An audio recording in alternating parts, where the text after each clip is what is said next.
Are you sitting comfortably? Then we'll begin. It's only a game, so put up a real good fight. I'm gonna be snookering you tonight. Snooker, loopy, nuts are we. Me and him and them and me. We'll show you what we can do with a load of balls and a snooker cue.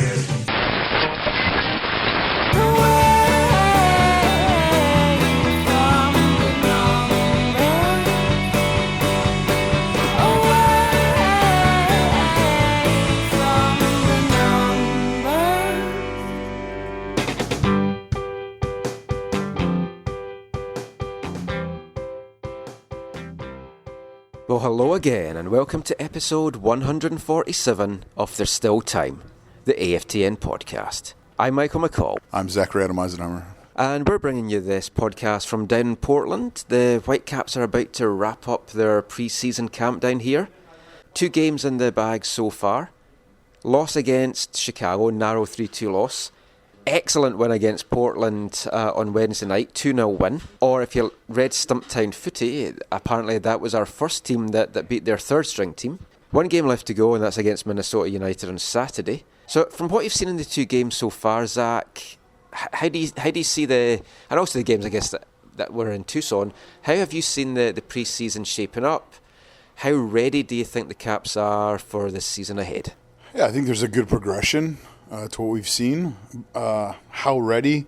I think this year we've seen, it's almost like there's been these distractions, and they're like, not necessarily bad, but they're not great. Like you got players going away for the birth of their kids, which is awesome, an awesome life thing, and will hopefully be a positive thing as they move forward. But it's probably not the greatest for continuity and chemistry and like on pitch chemistry and all that kind of stuff. So I think it's a little bit of a broken up preseason, and then just injuries. Footballing and non-footballing type injuries that have kept people from having that time on the pitch. I'm a little bit concerned about that, but no, I think Wednesday was really enjoyable. Wednesday was, Portland was playing. It seems like their depth is a lot weaker than ours, and so it was good to see our side kind of come out and have a lot of spells where they dominated play, and there was some good attacking play from our players that day, and finished a couple of good goals, a couple of good chances, and I thought Wednesday was a really, really positive day for us.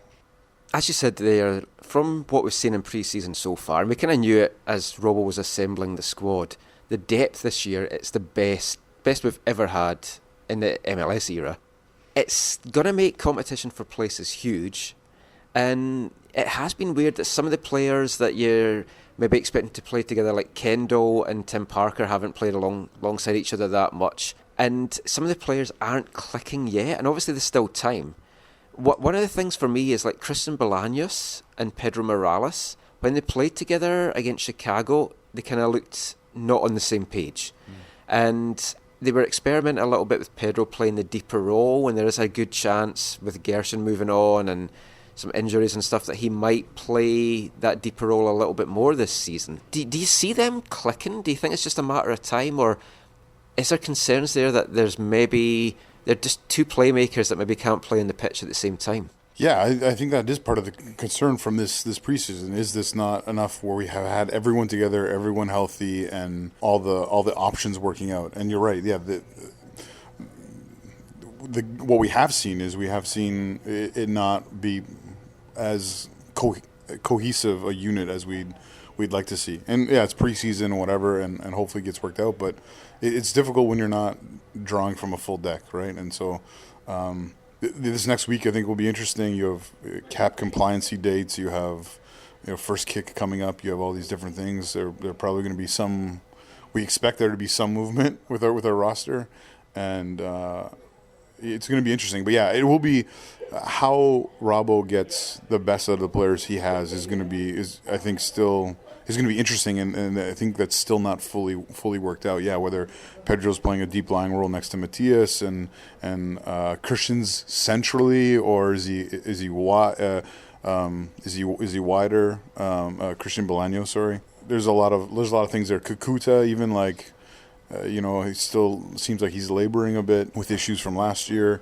So it's going to be interesting to see how it kind of all comes together, and what will it look like when it comes together on March 6th, and how much progressing will still need to take place after that. It's definitely an exciting time, and I mean, even formation isn't nailed down yet, because he's been playing 4-1-4-1 in the game so far down here in Portland.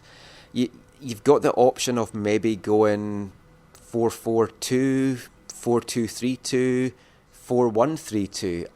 I still have this kind of thing in my head that for the home games especially, and he hasn't really been experimenting with this, so it would be a big jump to do this, but he might go with the two players up front. And from what we've seen so far, Blas Perez has really impressed. And Octavio Rivero, I was having a little bit of doubts about that maybe he's going to lose his place as a starter, but he's definitely getting challenged and got the goal against Portland on Wednesday by being selfish and doing something that he needs to do more of, and be selfish out there. Do you see him going with the one striker option at least to start with, and do you see being Rivero with Perez being the guy that comes off the bench? If you mess with the bull, you get the horns. I think it's great that we have different options up front with players that are quite a bit different, and so I'm looking forward to those times where we are going to play two, whether it's from the start of a match or if it's later on in the match. And I think Octavio, will be starting on first kick. I could be wrong, but I would see him kind of starting. I thought his goal was a quality finish, a really good finish. It showed, I think, that he was confident, and and like you said, he didn't hold it up or didn't look to play someone else in, and but just took the chance really well. And I think he's in good mood. I think he's in good form. I think he's excited about just talking to him briefly. I think he's excited about the year and what it has in store. And Blas Perez is, from a footballing standpoint, is a really great addition to our squad. I think he gives us a lot. We saw today even in training where, he's just quality finisher. Like, put him in the spot and he will finish. And yet he can play off of him. He can hold up well. And it will be interesting. That is where we haven't seen it very much, but it will be interesting to see if we do play with two up top and he is one of those two, and what space that creates and what opportunities that creates because of his presence. An interesting thing with Perez is Robbo has got him as a roommate for Octavio Rivero, and he said that he wants him to take Octavio under his wing a little bit. And I think it's great having him here from Octavio's perspective because it's pushing him. It's an experienced guy that's done it in MLS. And something which Robbo also said was, in the past, players maybe feel that they need a little bit of help, but they don't want to go to ask the coaching staff because it maybe shows a little bit of sign of weakness. But when you put players like that together, you've got another player that you can ask for help, or how should I do this? I'm struggling with this. The league's causing me these problems. And I think Blas could actually be the guy that helps unlock Rivero to his full potential. Yeah, just like the Juan Pablo Angel videos from last year. Yeah, the in person Blas Perez help. Yeah, no, I think you can never discount the significance of those of the relationships that our players have with whether it be in roommates or the clusters that have formed that they connect in and that they hang out in, and how both the morale that comes from that, but also just the growing in the game, right? And we've seen it with our younger players and how they've been roomed with older players and that kind of stuff. You know, the most maybe obvious example is Kakuda and Pamudaka. It can be the same for Octavio Rivero with Blas Perez, who's 10 years older than him or whatever. So we've talked about the strikers, we've talked about the midfield. Perhaps the biggest choices that's facing Robbo right now is in the defence, which is strange considering how good the defence was last year. But he's wanted to have at least two players in every position challenging. Obviously David Ousted's the goalkeeper, but the full-backs, you've got two interesting battles. You've got Fraser Aird and Jordan Smith on the right. You've got Sam Adekugbe and Jordan Harvey on the left.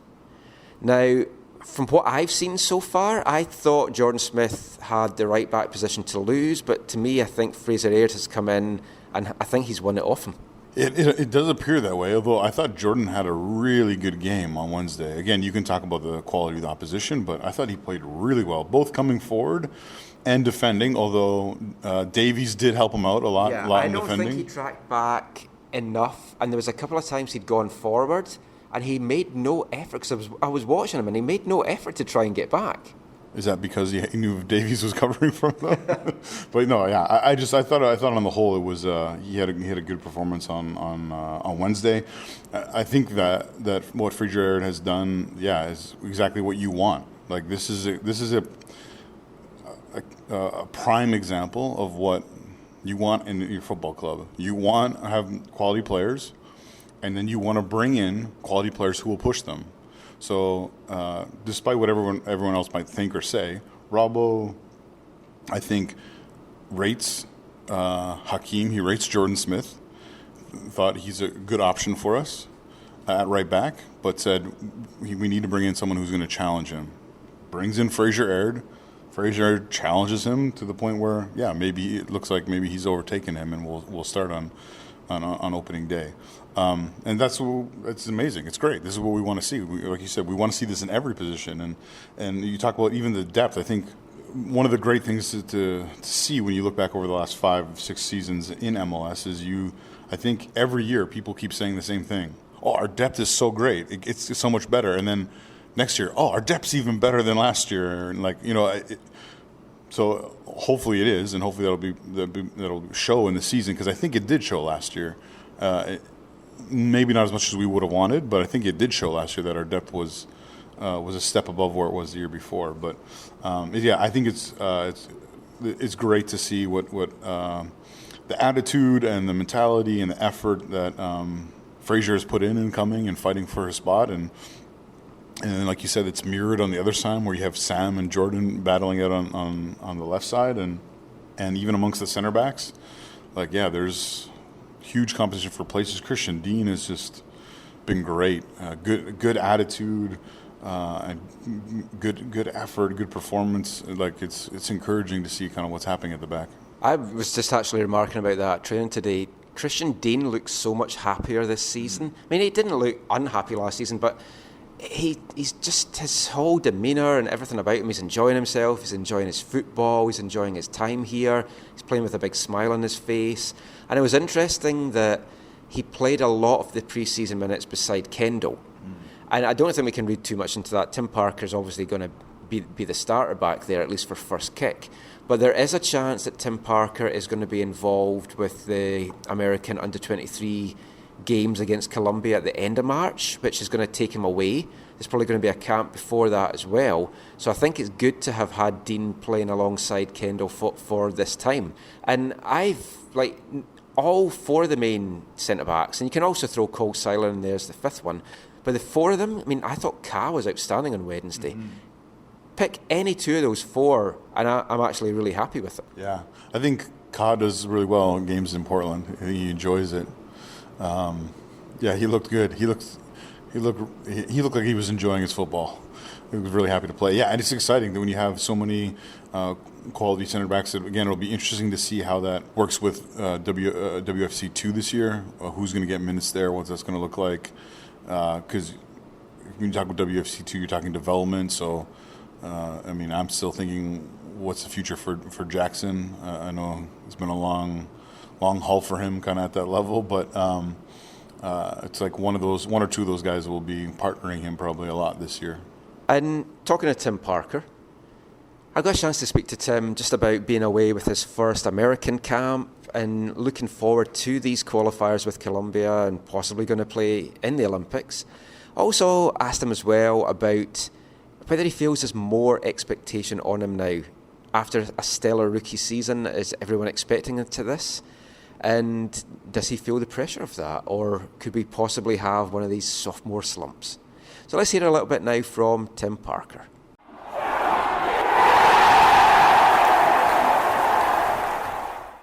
You were away with the American camp. Had you been involved at like U20 level or U17 or? I was in when I was younger. My last camp was when I was U18. Okay. We went to Portugal for an international tournament, but that was back when I was a senior in high school. So it was a long time. So, was it a surprise to you that you got called in, or had they been keeping tabs on you for the whole season? From what I know, I guess they were keeping tabs on me, and obviously I guess it was just timing of everything and the way things worked out was very nice to have me in on that January camp, and I mean I was more than thrilled and excited to be invited. So how did you find the whole experience? You didn't come on? No, I didn't get my first cap, which was a little disappointing, but it's part of the process, and I think just being involved in my first senior team camp and being with the U23 guys was a really good experience. Getting to know the guys and then getting to learn from some of the older guys was even better. And are you eligible for the Olympic team? Yeah, so I'm eligible. Have they spoken to you? Is that part of the plan that you might be involved with that squad, or do you not know anything about that yet? Yeah, they have plans to keep me with the U23 guys. I think they brought about 10 of us that were age eligible for the U23s into the January camp to make us kind of work with the older guys, get our levels up, and obviously, hopefully, work together as a unit in order to get ready for the Colombia friendlies in March. So, don't want to look too far ahead, but what would it mean to you to play in the Olympics and to see these stadiums in Brazil? And yeah, I mean, first we have to be able to qualify. Oh so, yeah, I mean, I know. obviously, I'm right? getting But ahead a little bit. I think it would be incredible. I mean, it's one of those tournaments and events that not many people get to say that they've played in. So I think it would be an honor. So looking at Whitecaps then, you had such a good first season. Do you feel it puts extra pressure on you now going forward that everyone's expecting you to have another the season? famous sophomore slump? Yeah. I hope I have some pressure because I think having pressure on me will help me to perform, and obviously I want to put pressure on myself to make sure I'm performing as well. But I don't feel any extra pressure. I think that kind of comes from myself and keeps me motivated. Is that if there's pressure from other people's eyes, that I want to make sure that I'm exceeding their expectations, and hopefully I exceed mine as well. And the sort of centre backs that Cal's put together now, it's a really strong unit. Even Callum that's come in looks a really strong player. So that must really help just push you as well, because you can't take it for granted because you've got guys just like you were last year, just itching to get in to the starting role. Right, exactly. And I think obviously bringing Ka back brings that experience and that veteran personality that he always has. And with me, Dina, and Cole, obviously we want to be pushing each other every day and making ourselves better. And obviously, hopefully by doing that, we're going to make this team better. And what was the biggest things that you felt your game changed last year, and what do you think you need to still work on to kind of take your game to the next level now? Yeah, I think just reading the play, staying up with the game, I think changed a lot last year for me coming from college. I think just making sure that I'm always involved, always tuned into the game. And then obviously for this year, I want to be better on the ball. I want to make sure that my possession's good. And then obviously just having good footwork, making sure that I'm in the right spots at right times and being able to put my body out there on the line when it has to be. That's great. Thanks so much, Tim. Cheers.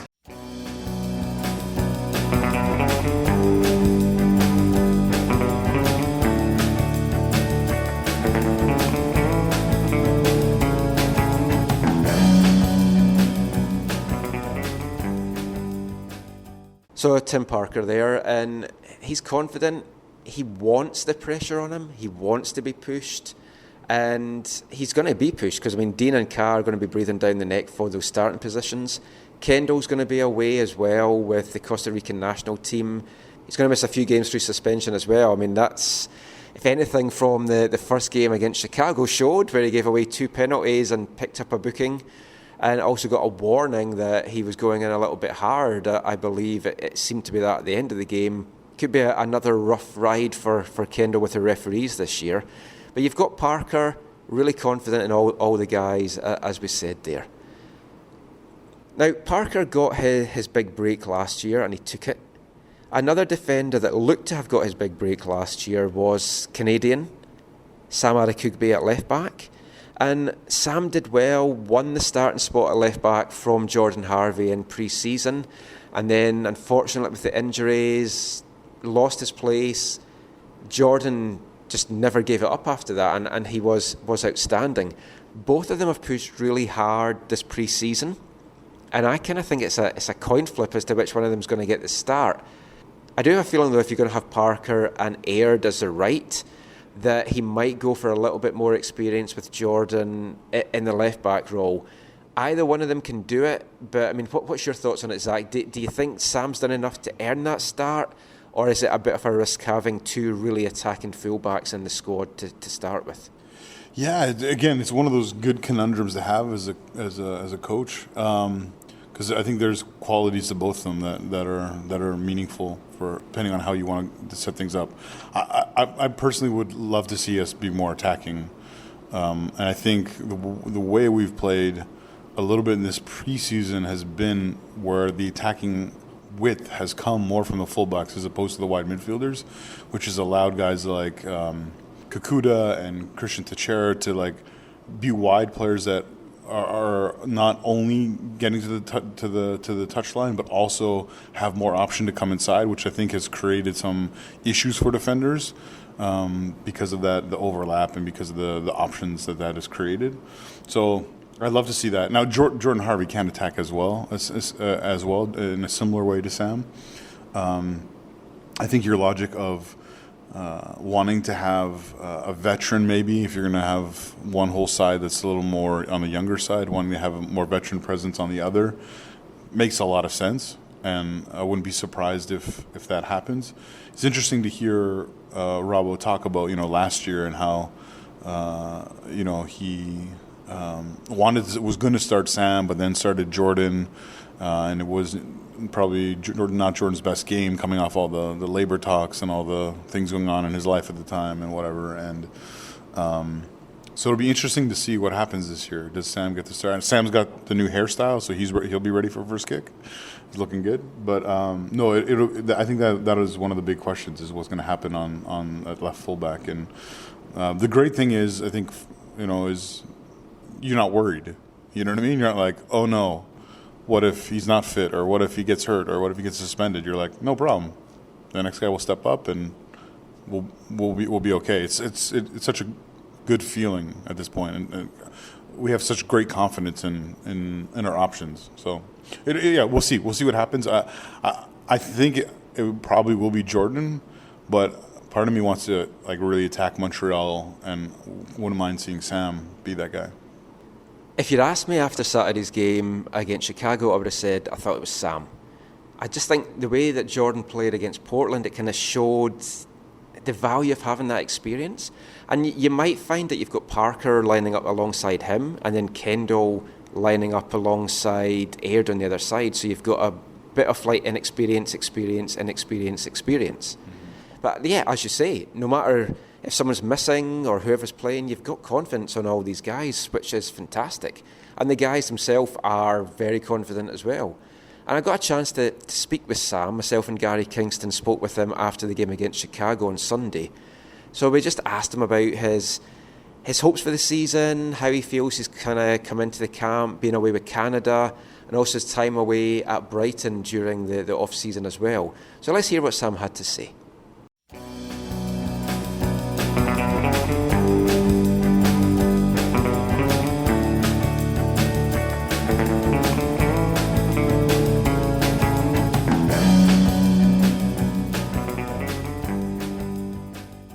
First of all, your thoughts of how you played today? I think it's an unfortunate turn of events. I think we weren't up to our levels, but we were still the better team. But it's good to lose in these matches, because then you need to know what you need to do to kick on again. And obviously we've been winning in Tucson, but now it's almost a reality check, and we need to get back to the basics come Wednesday. The full-back positions, both left and right, it's going to be quite a battle, I think, all season with all you guys. How do you feel you've come into the camp? Obviously, you've been away with Canada. Do you feel that's going to put you back a little step? Or?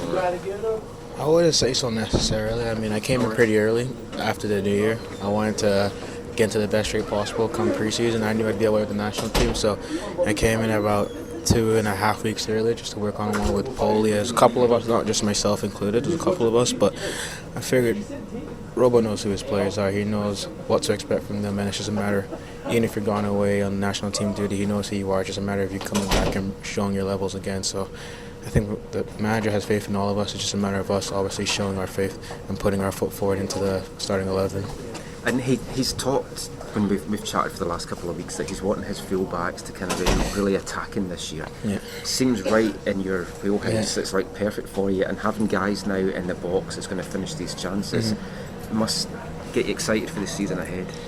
It does. I mean, all four of us get forward very well. I mean, you saw Jordan do it for the last God knows how many years in the league, and obviously Fraser coming from Scotland is known to get forward, as well as Jordan Smith. He has positive attributes going forward. So I think it's just a matter of proving to the manager that you deserve to be in the starting 11. It comes with proving what he wants, showing him what he wants us to do, and proving that on the field. I mean, at the end of the day, there's so many players that we have such a depth in our squad that come game time, if you're not in the squad, you push them in the training session the next day to show them that you can play next week. But we're all confident, we all want to play, and I wouldn't have it any other way, because if there's no competition, then no one's going to prove themselves, and no one's going to prove themselves, and they're not going to get any better. So I think that's why we are such a good team, because no one can sit down on the floor and stand up and get away with it. So it's good. So, Sam, one of your specialties is that low screaming cross. Is that a technique that you really have to work on? And what are you doing right to keep the ball low like that with some pace on it? I'm not the only one that do that. I think if you saw last year when Jordan played Salt Lake, he played the same ball to Teixeira. So it is a technique, but we do countless hours on the pitch, always after training session. We do about 10-15 balls, and that's what the gaffer wants, because we don't have the tallest players in the league. So we kind of have to put the ball on the ground because we're not asking Teixeira to head the ball in at the back post. So, I mean, we adapt to what we have. And now we have people like Blas Perez who can play the ball high as well, so it's good to have. That's right. I was going to say, you do have a couple of different options this time around, right, this season, You had that chance early last year. You ran with it for a while, and then Jordan took over for the rest of the season. Do you look at this season as an opportunity to maybe win a bit more of playing time? And have you sort of set, I wonder if you internally set a goal for yourself, say, okay, I want to make sure I play this many games, or do you do anything like that? I mean, if you didn't set goals as a footballer, then you wouldn't be playing football. I mean, at the end of the day, everybody wants to play and play as much as possible. I want to play every game as much as possible. It's not going to happen, but I'm going to try as hard as possible. And at the end of the day, it's just, I had a bad luck with injuries, but injuries happen. I've talked to the manager, says, look, these things are going to happen. You'd rather have it now than when you're 35 and you're looking for a club. So it's good to get these things out of the way, but at the same time, it's about being mentally strong and proving to the gaffer each training session that you belong in the starting 11 and you do belong to keep playing. So I think all players, we have to keep our heads down and focus on the task ahead, and obviously make sure we get into that starting spot. But it's not easy. There's so many players here, and there's so many that didn't even play today, so you do what you can and you make the most of what you get.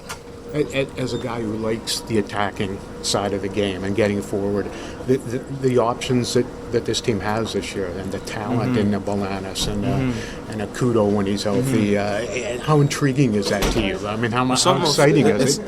It's almost scary because we have so many different qualities, and this is probably the biggest squad we've had since we've come into MLS. I mean, if you look at Bolanos today, you can see how wonderful he is on the ball. I mean, and all of us we're not match fit yet. We still need to get fitter and fitter. So it's scary. Masato didn't even play today. Blas only played about 15-20 minutes today. So there's so many different possibilities for each match that it's almost scary, because we still have young players like Kians and Bustos, and there's so many attacking quality players that it's dangerous. It's dangerous and scary, and it's good for us because we go into every game. Even if we go into every game with a different plan, we have the players that can accompany it. If we want to go in and maybe sit back and look to counter, we got someone like Blas Perez we can look to. We got someone like Otavio who can get in the pockets. There's just so many different qualities that we have that it just comes down to finding the right path for the right game. So 60-plus goals out of this team this season is. I think it's got to happen, eh? I think so.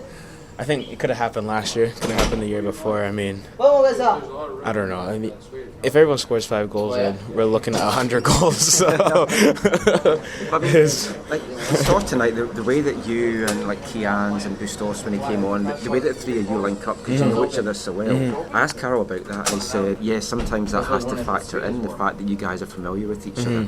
You just look so comfortable playing together. Well, keep in mind, though, we've been playing with each other since we came to Vancouver, so those kind of bonds are going to build up over time. But I feel the same way when I'm playing with Kudo as well, that we're really good friends. But it's crazy because we're all coming from the academy, and now we're all able to play on the first team together. And with that chemistry, obviously, you create chances. I mean, you get away with certain things that you wouldn't get away with playing with other players just because we know each other so well. But it's exciting to play with these players because you play with them for so long, and you obviously want to play on the highest tables of all with them and bring them along. So I really enjoy it. I'm sure they enjoy it as well. You were down in Brighton, well, not down in Brighton, you were over in Brighton.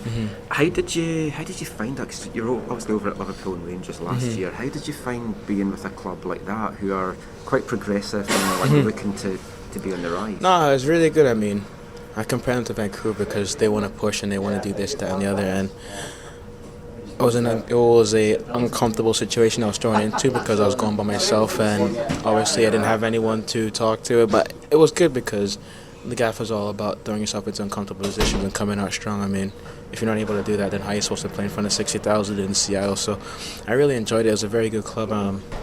I credit to them. They're very good people. They took care of me very well. But there's also a very good relationship with them in Vancouver through Paul Barber and Paul Mullen, who was also working with BC Soccer at one point. So I thoroughly enjoyed it, but it was good for me to go there and know what I need to do to pick it up and come back into preseason, head right, flying, and hopefully be able to play in the starting 11 come March 6th.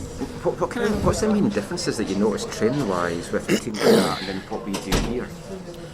To be honest, it was very, very similar in terms of how the training session went, what the first things were. I mean, the boys come in, they had breakfast. After breakfast, they were in the gym doing some things that we do here in Vancouver, such as prehab, and then they're on the pitch. And the sessions are very serious. I mean, these boys have to win because at the end of the day, they need to go up or they go down. And there's so much money that's involved, and it's a very high-pressure environment. And you can see that on the players' faces when it comes to the training sessions because they want to play and they want to win and they want to play in the Premiership, and that's the main goal for Brighton. I believe they can get there, but it's just crazy to see the difference because there's no relegation here in MLS.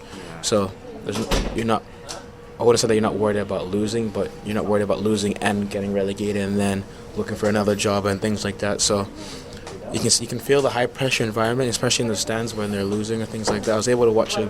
They were losing 3-0 before half, and then they ended up winning 4-3 in the second half. But you could see the jubilation on the fans' face. I mean, they only get 25,000, so similar to BC Place, but it was loud because you can see how much it means to them because they want to go up. And these games, every game is very important over there. So it was just very intriguing to see how that works. I mean, Liverpool's a very good club, but you can never really see them get relegated. Whereas in Brighton, it's not they're looking at relegating, but they're looking at promotion. So it was just very intriguing to be a part of that atmosphere and know what it feels like to be in that environment. Great, thanks so much, Sam. Cheers.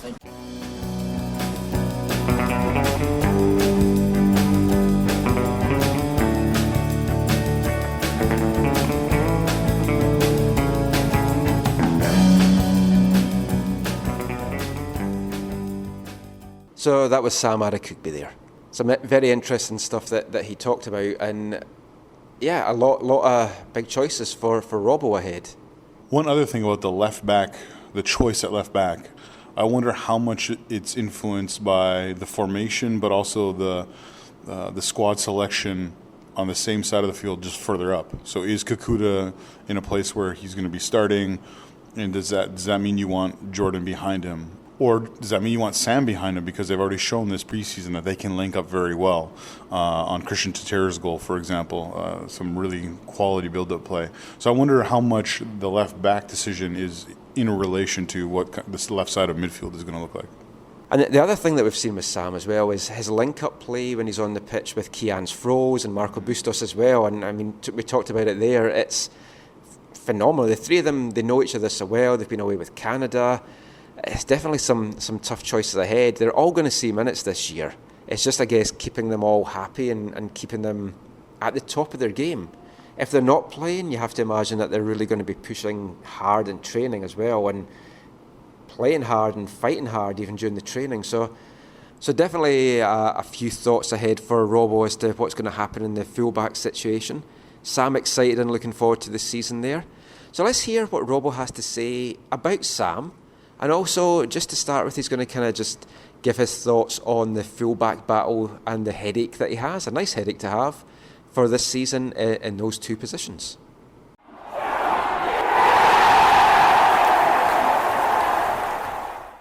Yeah, I think it could be. And what I tried to do is I tried to mar up in every position, add two capable players, and then scatter around a couple of other younger players. Then from 20 odd to 25 on your roster, and I think we've done that. In some positions there's two young ones fighting, Fraser Reid and Jordan Smith. Two younger boys fighting in the left back. Jordan and Sam is a veteran and a younger guy. So, I'll play the guys that I feel are right for that game, but also in form. So, that is if you go on Sunday's game, I think both fullbacks were arguably the best players in the game, and then you go yesterday's performance, and you can argue that again both fullbacks are up there in the top players again. So what I like is that no player is going to actually give away their spot, and if you get that chance to play, you got to make sure you continue with that shirt and don't give it away, because you worked so hard to get it. And that's what I've said all along. I'll try and do competition for places all over, but you could be right. The two fullbacks could be the most intriguing decisions I have. How do you view him going into this season? Because he started so strongly last year, and then suffered that injury. Where do you see him kind of fitting into things this year? Again, he's got to fight Jordan Harvey for that slot, because we all know that Sam's a very talented young player. He's been on the MLS roster now for I think 3 years, and what Sam needs to do is try and find a consistency within his play and the ability to deal with disappointment in his game, because everyone goes through a loss of form, everyone goes through injuries, everyone goes through disappointments of the manager leaving you out, and it's how you react. You either roll your sleeves up and fight and get back in, or you feel sorry for yourself. And unfortunately, in professional sports, the people that feel sorry for themselves will get the ones that are the ones usually that miss out. So I think Sam developed a lot last year, not just from when he played the first 8-9 games of the season, but also when he was out injured. And I think he appreciated how hard it was to try and get in the team when he come back, because Jordan Harvey wasn't giving up his spot. So same will happen this year, no doubt. They'll both get their opportunities to play, and on some weeks he'll feel on top of the world, and other weeks he'll feel not so on top of the world, and it's about how you deal with it. But a prerequisite is you work as hard as you can, you give everything you can in training, and then it's down to the player to perform. So he's right in the mix at the moment. Obviously, as Perry just asked, it's going to be a very difficult decision I'll have to make, but it's a good decision. Believe me, I'd prefer to have that decision than not have a decision. What does he add in terms of, I suppose, just he adds a lot going forward? He does, yeah. We know he's athletically very good. He likes to join in the attack. He's got great delivery when he gets in those areas. The defensive side of the game he needs to probably improve on. His recovery runs is a little bit of know-how within the game. He's going up to challenge, and we show all our players some video clips after games to try and see, so they can see it visually as well as through communication. And the experienced players are able to use their body very well, a la Blas Perez yesterday in yesterday's game. And he sometimes gets nudged under the ball where Jordan Harvey doesn't, because Jordan knows how to use his body in certain scenarios, and that's stuff we got to work with Sam over a period of time. But if we get that right, then we know we've got a super young player on our hands. So there is areas that he needs to continue working on, but there's also areas he needs to continue to flourish, like the attacking play that he has. You've got some variety now in terms of the forwards and attackers available. Do you think that will benefit him in terms of his development? Facing a guy like Blas Perez in training, facing a guy like Masato in training? Without a doubt. We've got good players in the squad now, so our training intensity and our training levels have increased significantly, which you do with good players. And the best experience for players playing on a Saturday is playing with good players during the week, and we've certainly got that. So it will be, during the week he gets a lot of experience and a lot of advice, not just from me and my coaches, but also the players. So it'll do him good, not just in the short term, but in the long term as well. So it can only help. Do you have? Go ahead, sir. Get one final one in there. Do you have any reluctance at all in playing, Sam and Fraser on at the field at the same time, both being such young players, and the back four being so vital? Will that hurt maybe the chances of both of them being on at the same time, or is that not a relevant factor? No, not relevant whatsoever.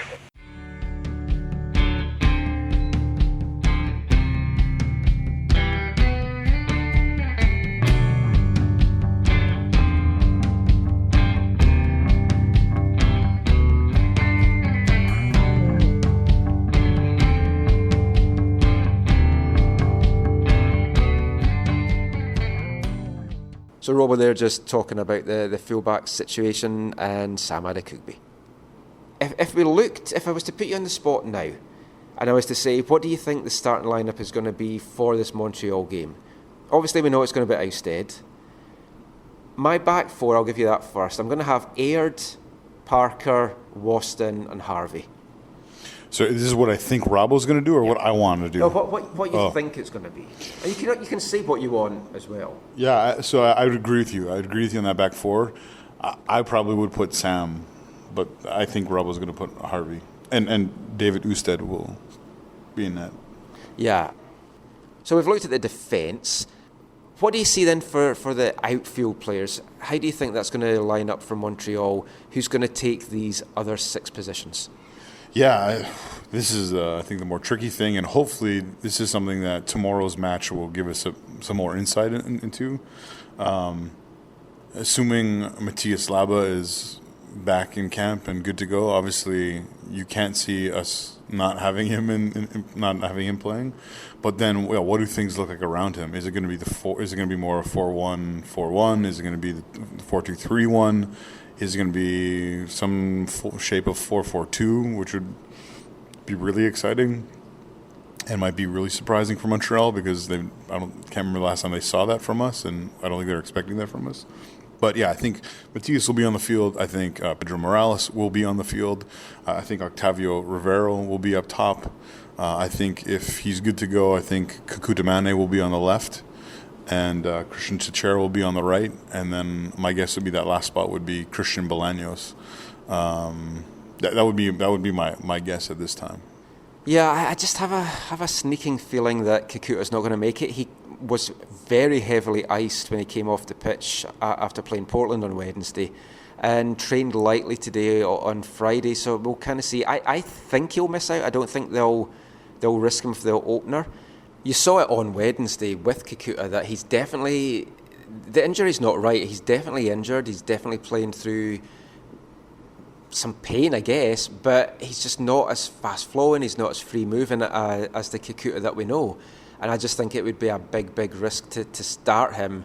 And it's going to be a chippy game, because first games of the season are usually quite chippy. So it would be a big risk to do that. And it's Montreal. I think if he plays, Bolaños is maybe going to play the number 10 role, and we're going to have Pedro playing back beside Laba. If Kakuta can't make it, I think we'll probably see Bolaños on the right, Teixeira on the left, Pedro playing the number 10, and Kian's froze back there beside Laba. Although there's Debbie Flores as well, but I think we might just see Kian's there. I think it's a toss-up between Kian's and Flores. I just have a feeling he's going to start 4-2-3-1 again, and we'll just kind of have to see what happens from that. So Laba is basically the only guy that's probably can definitely lock in for every game, Ousted being the guy in defence as well.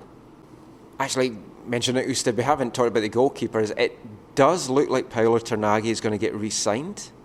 So then you have to kind of wonder what the future maybe holds in store for Marco Carducci, and you have to see him maybe getting loaned out for the season, either possibly in North America, maybe even looking at some European options with the contacts that they've got now.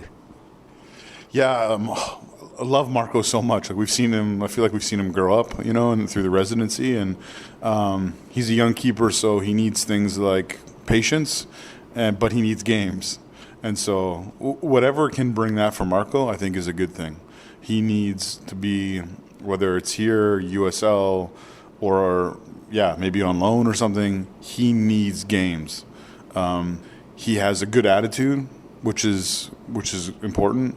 I think he has a long-term perspective of things. but he needs to be playing, and so. Let's hope something gets worked out so that can happen. But you're right. It looks like Paulo might be returning, which is great because Paulo is like an incredible professional, right? Like great attitude. He wants to be playing. That's why he didn't intend to come back, because he wanted to go somewhere where he would play. And I just don't think the options and he had options. The options that he had, I don't think were as meaningful as what returning to Vancouver would bring. And so it's good to have a person that that you're comfortable with, that everyone knows and everyone appreciates in your dressing room, and excited to see what happens there when they finalize everything. But a lot of great appreciation for Paulo and what he's brought to our club. And a lot of players wouldn't want to come and sit on the bench, but Paulo knows what the role is here. He knows he's going to get minutes probably in the Canadian Championship and the Champions League as well. Had the clean sheet against Portland. He's a solid backup. I'm happy to have him back. And that then frees up Spencer Ritchie and Sean Melvin to kind of split the minutes at USL level. Paulo will get a few games down there as well. And I'm talking as if I'm assuming Marco has gone, at least for the season. A guy that we could have had, and of course we didn't, was residency graduate Callum Irving. Now, Callum, homegrown guy, the Whitecaps could have brought him in, could have signed him instead of Sean Melvin, but it was a mutual decision to let him go and look at options elsewhere. He went into the draft, was given a senior contract by MLS, and you kind of have to feel that really went against him, because any club that then took him in the draft had to give him a guaranteed contract and a spot on their roster, taking up an international spot, the way that Canadians are counted. So it was a tough ride. He never got picked in any of the 4 rounds. And then you're kind of wondering what the future had in store for him. And what the future did have in store for him is he's ended up on trial with Chicago Fire. And I got a chance to speak to Callum on Wednesday night after Chicago played Minnesota down here at the Portland Simple International Tournament. So we chatted about a number of things, his time at Kentucky, that whole draft thing, and what the future might lie in store. So let's hear now from Callum Irving.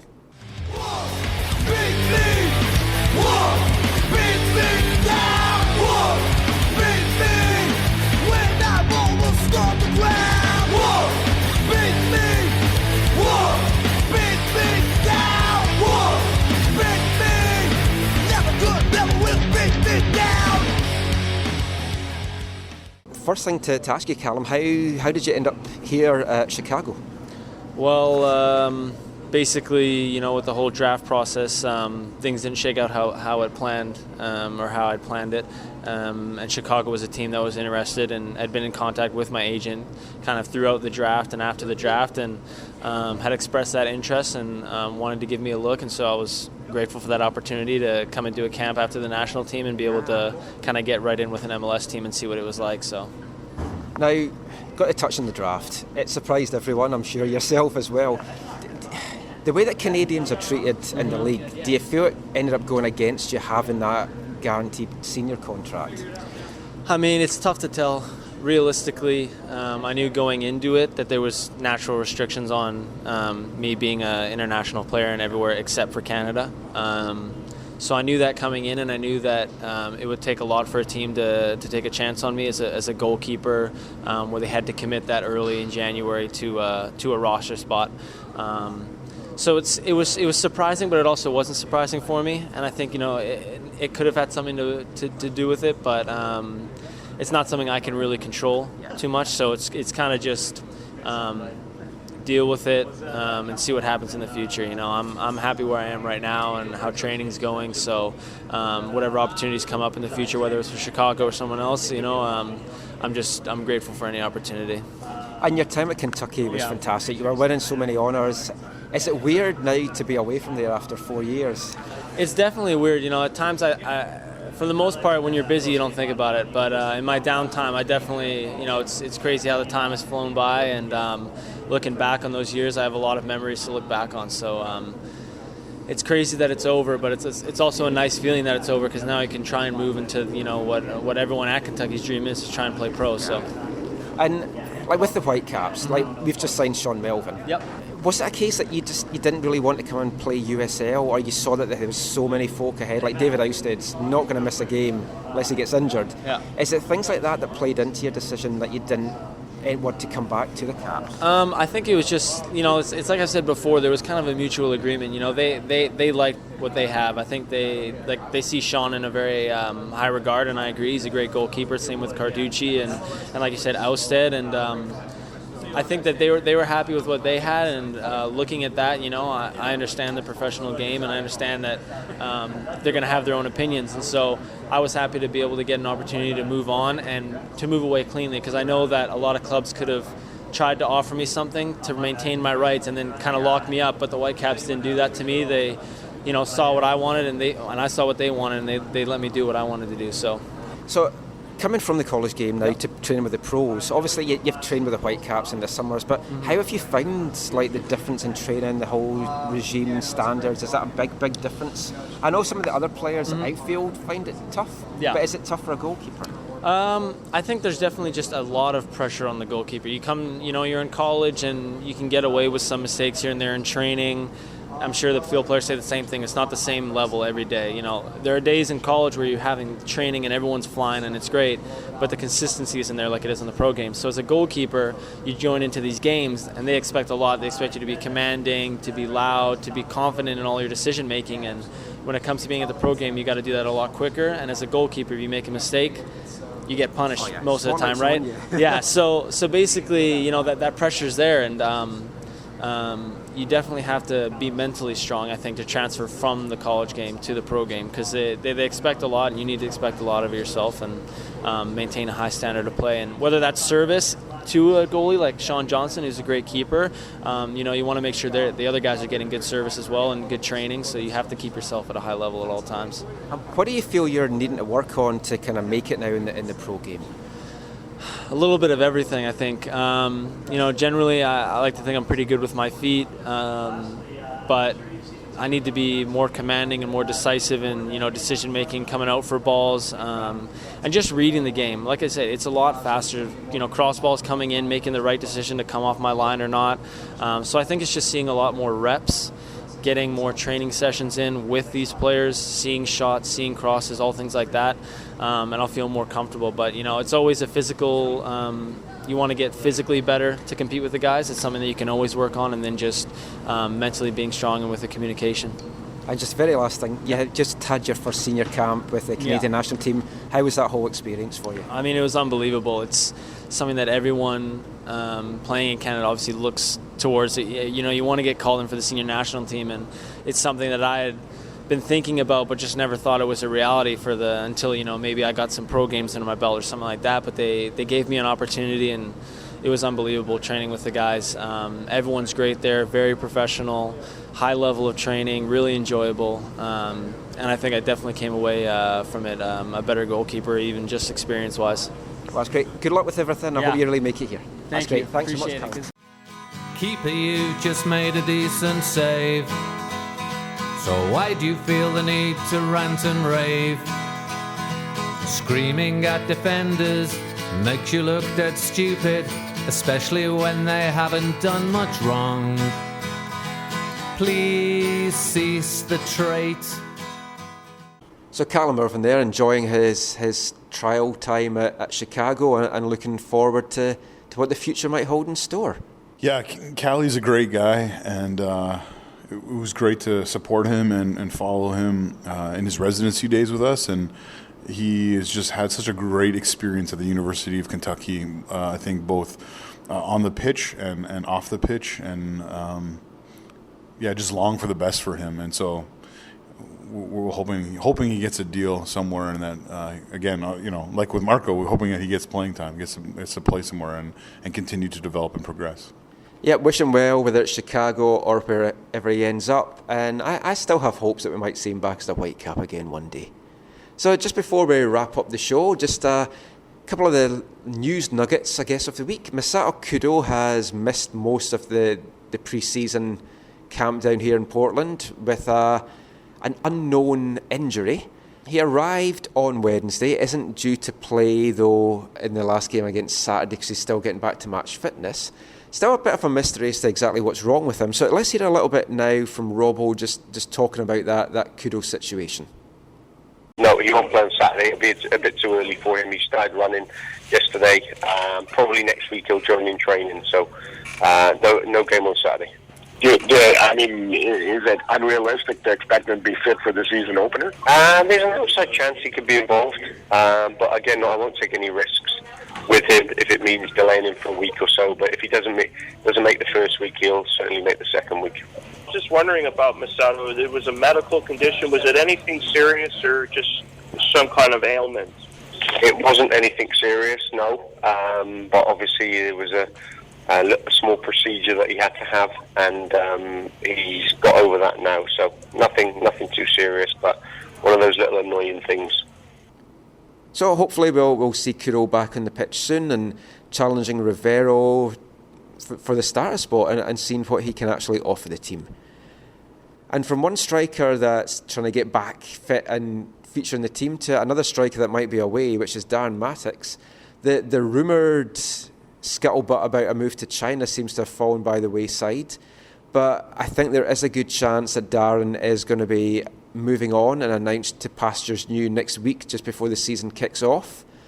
Again, a strange situation. Robbo didn't have any more updates on it when he did a conference call on Thursday. Let's just see what he had to say about Darren first of all. No, nothing to update on.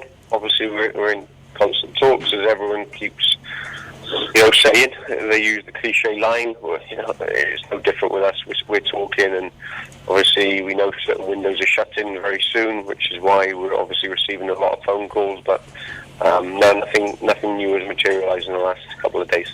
Carl, is there any chance that Mattocks will be brought back into the team here in the next few days to at least be training before something is done with him, or no? No, there is a possibility. Yeah, I'm in constant communication with Darren, to be fair. But I allowed him to have a couple of days at home with his partner and his newborn baby, so that's fine. I'll probably speak to him later tonight and see where we are. But will he be back in the fold for Saturday? Probably not. No. But if nothing happens, then obviously I'm sure we'll all see him next week. So Robbo there leaving the door open for Mattocks to come back to camp next week. You have to think it's 99.9% unlikely though, Zach, that he's gonna. Yeah, from everything I've heard, it'd be surprising, and I think for Darren, it's like he's beginning a new chapter of his life as a dad, and it's probably a good time to begin his next chapter of his football career in pastures new, and whatever happens, I hope all the best for Darren for this coming season. So we'll see what lies in store for Darren. Just over a week now till we see what lies in store for the Whitecaps for the new MLS season. We're excited here. We're going to bring you our top coverage throughout the season on AFTN, as we always do. But that's it for this episode of the podcast. Just before we go, Zach, just let everyone know where they can find you online. On Twitter, it's Zachary AM or @ZacharyAM, and I'm a part of a movement called Curva Collective, @Curva Collective on Twitter. And I'm Michael McCall. You can find me on Twitter @AFTN Canada. Read all our stuff, aftn.ca, away from the numbers. I'm also the Whitecaps beat reporter for MLSsoccer.com, so watch out for all my stuff on that. But until next time, as always, thanks for listening. Take care. And on the Caps. When you're listening on some far-flung corner of the globe to the World Service of a Saturday afternoon, crackly reception, interference, cosy, marvellous. Somehow comforting, isn't it? Legendary names, fathers and sons on the terraces, cheesy peas at half-time, pint for dad, mum's at home making the tea. Everything's all right with the world, isn't it? Saturday afternoon is football.